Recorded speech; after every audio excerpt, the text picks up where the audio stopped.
We are on our new season of Knit a That's right. Spell. I'm so excited. I know. I'm loving this seasonal format. You know why? Why? Because we get to talk about one topic the entire season instead of just like for 4 episodes. So, this whole season is about color magic. I'm That's excited. right. Light from Lantern presents Knit a Spell. I'm magical maker, Katie Rempe. And I'm the maker of magic, James Devine. Join us as we stitch together the symbiotic relationship between crafting And the craft. So, let's talk about what color magic is. Yeah, what the heck is it? I think if you ask 10 people, you'll probably get 20 answers. So, I think color magic is a way of using your perception of color as a way to focus your intent, your magical intent, just like you would use any other focal point or focal system like scent or touch or anything else. You can use your perception of color to focus your intent. And we have a lot of common associations with color because we see color and we would associate it with either elements or experiences in some way. Like most people would say the ocean is blue, or the ocean is a series of colors related to blues and greens. And so we might associate those oceany colors with things we would associate with the ocean. And so this is our association with blues. And so this is a sort of sympathetic magic or an associative magic or a way of associating those things together. And that can help us focus our intent because we're adding those colors to what we're doing. What would you add, or how would you modify what I'm saying? I completely agree. Color is just a tool in which to focus your energy. So if the color elicits the particular energy you're looking to put into whatever the work is, then that's the color that you want to focus on or bring into because that's going to raise your energy to meet the level of the work that you're doing. Yeah, perfect. And much more succinct. Thank you. Leave it I to a think it's all Virgo. right? The Virgos are good at this. And that's basically why we're talking about it all season, is because even though in the past we've had an episode on the primary colors, we had whole episodes on green magic and gray magic, which we'll make sure to link to as we go along. We're probably not going to go into those particular two colors because we have all the rest of them to go into. And not that we'll cover every color, but many colors. So that's going to be a lot of fun. And we're talking about it because this is our new season. It's autumn, and it's the time when lots of people pick up that knitting and get to work. What's one of the most common things that customers at the yarn shop or people might email you from Light from Lantern when they're working on a project? A lot of it has to do with color. Can I make it in this color? What do you think about these color combinations? And so a lot of it is just my opinion that they're looking for, which is why when you take time to discover what colors do to you in terms of feelings and emotions, you can correlate your own list and have this really powerful correspondence for you to reference back to any time. Yeah. I think it is a lot of fun when you're at a yarn shop. One of the fun things is when you're there by yourself is to look at different yarns and to go up to the shopkeeper or one of the people and say, what do you think about these two colors together versus these two? Because a lot of times, aren't you having fun shopping and you're looking at color combinations and gosh, this mint green and this pink is really cool together, but so is the pink and this sort of lavender. And it's fun either way. And maybe the shopkeeper or the person might say, have you ever considered this gray color with that pink? Or what are you making? Or what is this for? And they could also bring in a third option that might just cement the deal. Did you see what I did there with the gray? Oh, hey, look at you. But who knows? Like maybe they'll have another idea, or maybe they'll bring in another thing you hadn't thought about, or a color that they've really loved working with that color pink, or switch out the pink for something else. And I think that it's a lot of fun in some ways. Haven't you had fun shopping for colors with customers? Oh, that used to be one of my favorite things to do because, again, color was always a point of contention with a lot of people. Like, I don't want to make it in the wrong color, which I was always like, but you liked it enough initially to pick it up, so that's probably okay. But one of the things that I always enjoyed was when people would come in and see the samples. There would be pre-knit samples on all variety of colors and everything.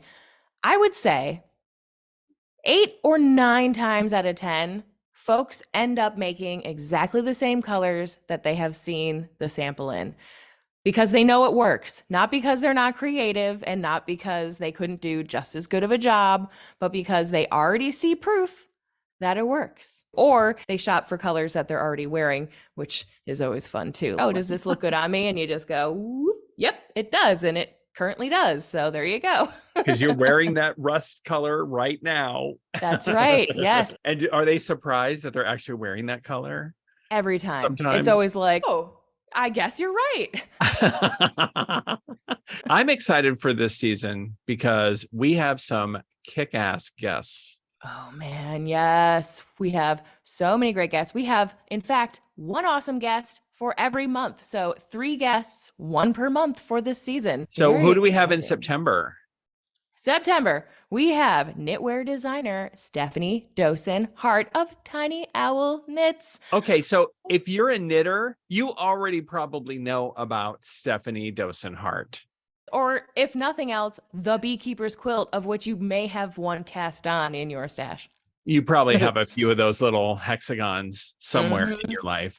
So Stephanie Dosen Hart will be our guest. And I think that's pretty amazing. How is it that you got such kind of a famous person to be on our lowly little podcast, Katie? Are you like secretly famous? Yes. Are you like the Beyonce of knitting? I don't want to out myself and say I know everyone can do anything, but no, it turns out all I had to do was just reach out to her, and she replied and was like, yeah, this is right up my alley. And I know our listeners are going to love this episode because she is just a perfect magical making knitter. I know it's going to be a huge episode. So she's gotten all magical since the Beekeeper's Quilt, and that will be so much fun. Oh, yeah. Okay. In October, we have the author of this amazing book called Cord Magic. We've had her on before, Brandy Williams. She comes back to talk to us about the magic of working color and cords. Remember when we talked to Brandy last time and we were just fascinated with her knowledge? She is one of those witches that just knows all the ins and outs and the tricks. Oh, yeah. She had one chapter in her book that was all about color. And all I wanted to do was talk to her about that chapter last time we had her on. And so we get to do that. We didn't get to ask about that. We do this time. Yes. So it's going to be amazing. And she has such a breadth of knowledge about so many things that I still feel like a book of color is on her horizon somewhere. You're going to love that episode. It is lit. It's so good. It's so good. And in November, ooh, drum roll, please. The author of Inspiring Creativity Through Magic, Estrella Taylor. Oh, what a brilliant mind. She's an author. She's a witch. She's so genius. What if you were a person who grew up seeing ghosts and having out-of-body experiences? How would that change your whole life? You can find out in this episode. Yeah. And then just knit yourself a little sparkly scarf that looks amazing, that has a color work and off the cuff. Just off the cuff, just whatever. It's just going to be like an image of my psychic brainwaves on a scarf. Oh, it's just this little thing I did. NBD. That's Estrella Taylor. You definitely have to tune in for that in November. All of them are going to be in the middle of the month. Stephanie Dosen Hart, Tiny Owl Knits. That's on September 13th. Brandy Williams, she'll come back and talk to us on October 11th, National Coming Out Day. Yay. So we'll find out who's gay and who's not gay. Ooh, exciting. And Estrella Taylor on November 15th. You'll get to enjoy Katie and I for the rest of the episodes as we talk about color magic. I'm so excited, Katie. Me too. We're going to do deep dives on each color, and we're going to do a couple extra special episodes that have to do with alternative sight for those who see colors as colors that are colors, but maybe not the way that other people see colors. There's some people that see extra colors, like the opposite of know. color blindness.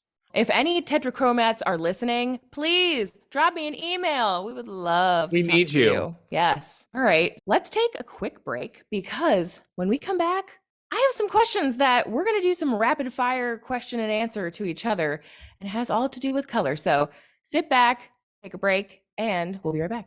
Why learn palmistry? The Divine Hand method of palmistry will give you a transformative and empowering understanding of palmistry that is distinct from the conventional fatalistic approaches that are prevalent in other palmistry methods. Here are 3 major distinctions of the Divine Hand method. Number 1, freedom from fatalism. The Divine Hand method reveals patterns, not predictions, liberating you from the predictive meanings assigned to features on the hand. Every attribute on the palm carries both aligned and misaligned qualities. This understanding gives you, a recipient of the reading, profound freedom to choose your path. Number 2, rubrics and patterns. Instead of memorizing fixed interpretations, it allows you to discover a logical foundation you can apply universally, making the process of palmistry more intuitive and insightful. The rubrics also carry over between palmistry and other metaphysical practices like astrology and tarot. The knowledge gained from the Divine Hand method can be seamlessly applied across multiple modalities, enriching your overall spiritual understanding. And the last reason to learn palmistry, spiritual growth and self-awareness. As you explore the intricacies of palmistry, the insights you gain from learning about your hands and the hands of others often leads to a deeper understanding of your own unique gifts. And this is so often accompanied by a sense of self-acceptance, which can be profoundly transformational. So if you've been interested in palmistry, but you have yet to find something that speaks to you out there, the Divine Hand method offers practitioners an alternative approach, one that shifts the focus from prediction to understanding patterns and revealing deeper truths. Through the Divine Hand method, you will embrace the power of the hands as a source of insight, inspiration, and personal growth in the journey through life's mysteries. Join me in learning the Divine Hand method of palmistry in either my introduction to palmistry or my intermediate level of palmistry. Find out more at introtopalmistry.com. Katie, I got this email about a Knit with Color Magic workshop. That's right. I now offer a brand new workshop on my website, 100% self-paced, all about learning how to knit using color magic. Because you already knit using colors, but why not be a little bit more aware of how they make you react, how you could use them to help other people express different emotions and feelings, and more importantly, the ability to be more aware of how colors affect you and how you can use them to help make your knitting projects even more impactful. Even me, colorblind Jim. And I'm in there in the comments. That's right. Jim has taken the course, and Jim has helped me actually with feedback in the bonus color blindness section. So why don't you go ahead and learn more by visiting lightfromlantern.com. And if you have any questions, you can always just drop me an email at hello@lightfromlantern.com. Hope to see you there. All right, Jim, we're back, and it's time for our rapid fire questions. Are you ready? Yeah. Wait, do listeners get to play along? Oh, heck yeah. What we How? want, just think about it and hope for the best. No. Oh, what okay. we Yeah, want, psychically. Yes. Okay, wait. I'm getting signs point to, where's my 8-ball? I need an 8-ball. Oh, it always just says ask again later. Damn it. I never get all signs point to yes. Maybe that will be one of our merch items in the future. It'll be like a knit a spell magic 8-ball. That would And be every single answer is signs point to yes. We'll just have the triangles always say that. Why not? I love it. Cast on and try again. Yep, you got this. It's fine. It's fine. Keep going. Yeah. Fix it, forget it. Yeah. Oh, hey, we have that coin, See? so it's almost Yeah. the same thing. Yeah.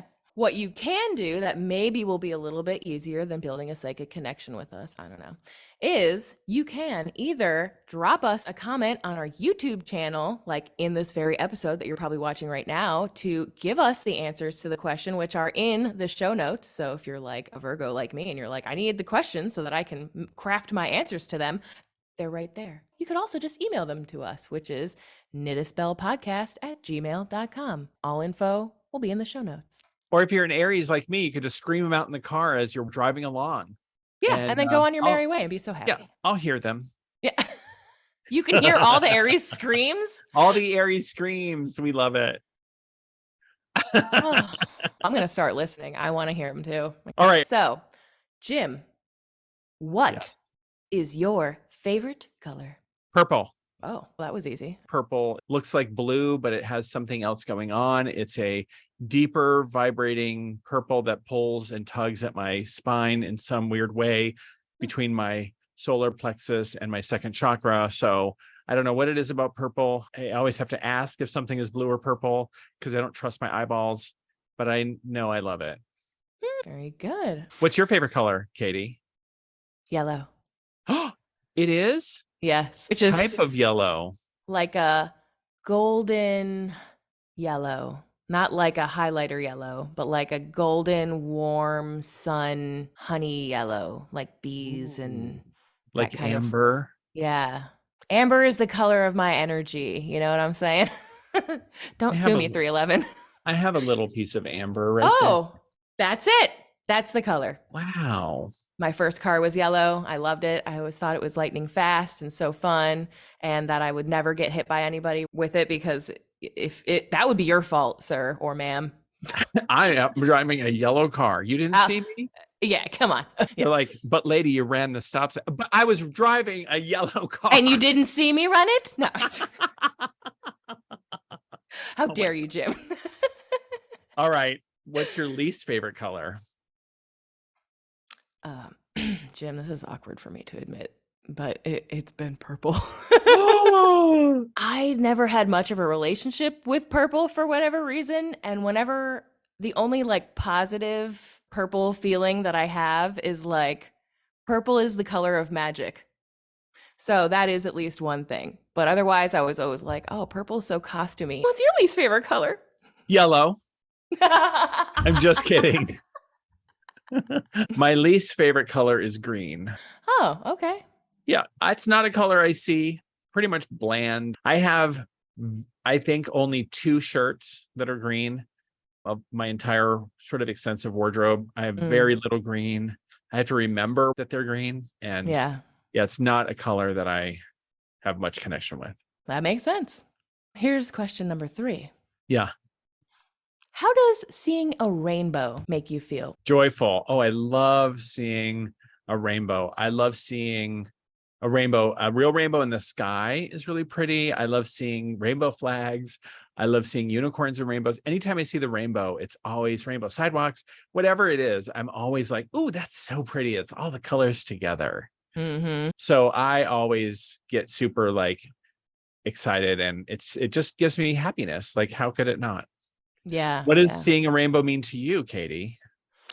For me, symbolically, it always means hope. It always does seem like I see rainbows when I'm in a state of turmoil, which is interesting. You know what it makes me think of? Lisa Frank, which is the 1990s child fantasy of all of the rainbow like creatures and stickers and notebooks and things like that. Yeah. So it takes me back to my childhood a little bit. You can still get Lisa Frank, like rainbow tigers and If you're in your late 30s, early 40s, and you know exactly what I'm talking about, and also Lisa Frank was the first thing you thought about with rainbows, let me know. Yeah, the Lisa Frank unicorns and the Lisa Frank dolphins and the Lisa Frank, like everything. Oh, yeah. Just everything was brightly rainbow. Wonderful. Oh, it's hurting my eyeballs. Oh, yeah. That's the 90s, baby. Yep. Ooh, that's totally 90s. Yeah. I think the rainbow also obviously is LGBTQI, right? It's also absolutely that. So that's also why I love it. Yeah. Speaking of joy, what colors do you associate with joy? It is still rainbows, but it's also bright colors. I think it's very stereotypical for me. I would love to be like, I associate black with joy, but I'm a very stereotypical type person. And I really do associate those like brighter colors with joy. I have a really great association with sort of pastels. A lot of people think that's sickening or like they hate pastels, but I think they're so joyful. It reminds me of springtime and Easter and like all those kind of things. So fresh babies. yeah, and I have good associations with the springtime. It's my birthday, it's the Aries time. And so I have a lot of those happy associations with those kind of things. So those colors are joyful and in measured quantity, please, and in the right place and time. So no, I do not want a house full of pastel. In the 90s, there was a whole movement to do bleached oak and desert Southwest decor, where I was raised in Arizona, and it was all these pastel turquoise and pastel everything. And now I look back and I'm like, barf. Peach And mint and light blue and sea foam. Oh, and tan, beige.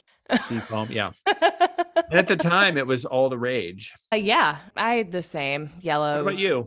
Bright colors. Right, yeah, same. Yep. I also am not the one who's saying that black is the most joyful because it's the inclusion of all colors, even though maybe we could change it that way. I don't know. All right, Katie, I want to ask this last one. Can I? Please. Is it possible to have too much color? Okay. No This is caveats. No. You can't have too much color. What? You can't have it. No. Explain yourself. Okay. You got some Because explaining to do, Lucy.